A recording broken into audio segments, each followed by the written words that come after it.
విజయవాడ భవానీపురంలో కీచక పర్వం వెలుగు చూసింది. మహిళలను న్యూడ్ ఫోటోస్తో బెదిరించి బ్లాక్మెయిల్ చేసి లక్షలు లాగేస్తున్నాడు కామాంధుడు.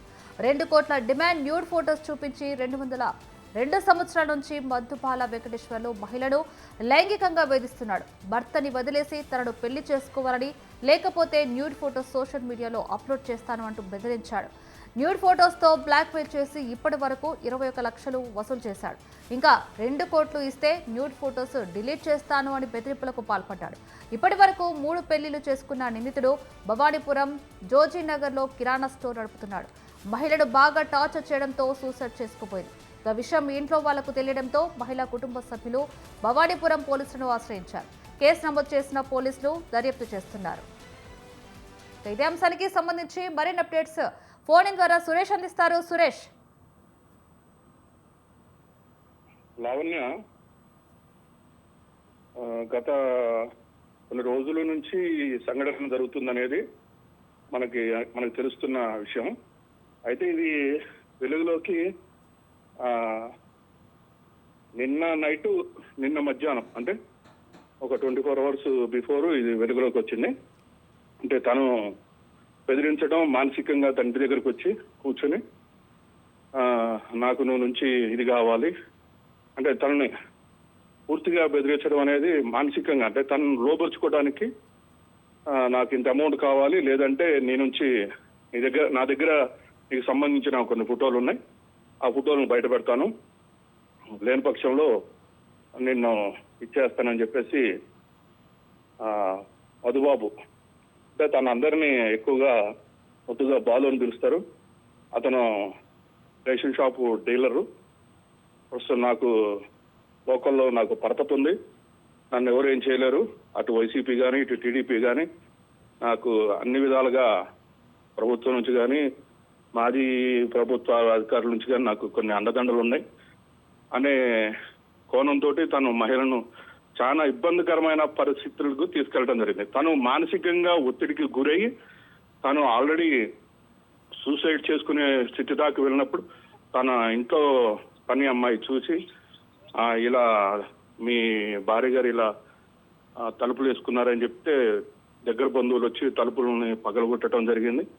ఈ సంఘటన అన్నిటి కూడా పోలీసు వారికి వివరించారు. తెమ్మటే పోలీసు వారు తక్షణమే తను ఎక్కడున్నాడో లొకేషన్ ట్రేస్ చేసేసి అరెస్ట్ చేయడం జరిగింది. దాని మీద విచారణకు కూడా రిమాండ్ కూడా తీసుకోవడం జరిగింది. లావణ్య, సురేష్, అంటే ఇప్పటికీ ఇంతవరకు కూడా 21 లక్షలు కూడా తీసుకున్నట్టుగా తెలుస్తుంది.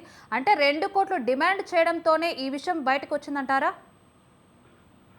అంటే 2 కోట్లు డిమాండ్ కంటే ముందే తనకి అవసరం ఉందని చెప్పేసి ఫస్ట్ గా తను మంచిగా మాట్లాడటం జరిగింది. తన తర్వాత తనని లోపరుచుకోవడానికి ప్లానింగ్ చేయడం జరిగింది. తనతో పాటు దిగిన ఫోటోలని కొన్నిటిని అంటే వాటిని మార్పింగ్ చేస్తారు కదా, ఆ మార్పింగ్ చేయడం జరిగింది. ఆ మార్పింగ్ లో ఈ ఫోటోలను పెట్టేసి అంటే తన అవసరం నిమిత్తం కొంత డబ్బు ఇవ్వడం జరిగింది. అది వాస్తవమే. ఆ డబ్బులు రిటర్న్ అడగటం వలన తను ఈ విధంగా బ్లాక్ మెయిల్ చేయడం జరిగింది. Lavanya, right, thank you Suresh.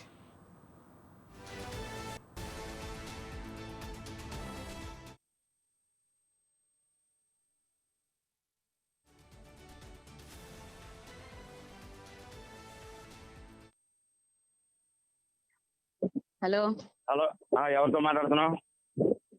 Call చేశారు అపార్ట్మెంట్ లిస్ట్ కోసం, చెప్పు. ఆ? కాల్ చేశారు అపార్ట్మెంట్ వాళ్ళు అది లిస్ట్ ఇది కోసం. రెండు పెట్టు, ఇందాకటి ఇది పెట్టు. ఇప్పుడు వాడు కొట్టులోనే ఉంటాడా? ఇప్పుడు రాడా బయటికి?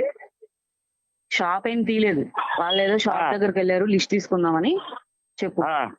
ఎక్కడ షాప్ కడికి? నువ్వు కిందకే ఐటమ్, కిందకేసి ఏంటిది? ఐటమ్ ఇందాకటిది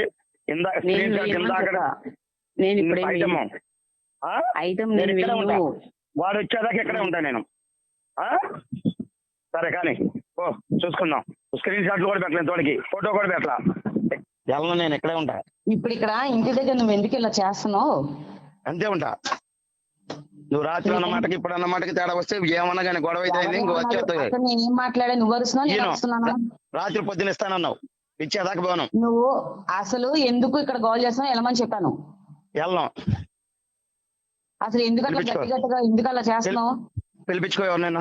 నువ్వు ఏదన్నా చేద్దాం అనుకున్నావో వెయిటింగ్ వస్తుంది కాళ్ళు తోడికి స్క్రీన్ షాట్ పెట్టలా ఫోటో ఎవరు పెట్టలా చేద్దాం అనుకున్నారు?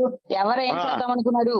సతీష్ నువ్వు. కాల్ చేశాడని చెప్పానని చెప్పా. అపార్ట్మెంట్ పెట్టాలిగా? కోసం చేశారని చెప్పాను. పెట్టాలి కదా అన్న రెండు స్క్రీన్ షాట్ పెడతానని చెప్పాను కదా. పెట్టు నీ ఫోటో పెట్టు, వెళ్తాను, ఇప్పుడు తీసుకొని వెళ్తా. అప్పటిదాకా ఇక్కడే ఉంటా, ఏం జరిగిందో జరిగింది. నేను ఇవ్వను. ఎప్పుడు ఇక్కడే ఉంటా. ఏమన్నా అయితే అయింది, ఏమైంది? అపార్ట్మెంట్ దగ్గరకు వచ్చి ఇలా చేస్తున్నావు. నువ్వు ఇస్తావా ఇవా?